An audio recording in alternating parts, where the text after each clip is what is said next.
আপনি দেখছেন news now আমরা জানি কোনটা খবর।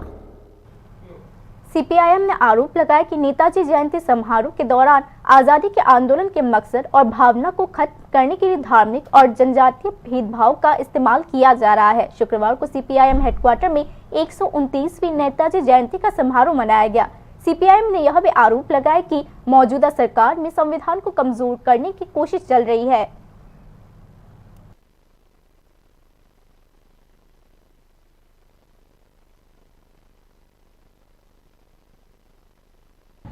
স্বাধীনতা আন্দোলনের সেই লক্ষ্য, সেই চেতনা, সেই যে কি বলে মানুষের শপথ, এটাকে দুর্বল করার জন্য প্রতিনিয়ত ধর্ম, বর্ণ, আঞ্চলিকতা এবং দেশ স্বাধীন হওয়ার পর যে স্বাধীনতা এই যে সংবিধান তৈরি হয়েছে তার মূল যে লক্ষ্যগুলো একে দুর্বল করার চেষ্টা হচ্ছে।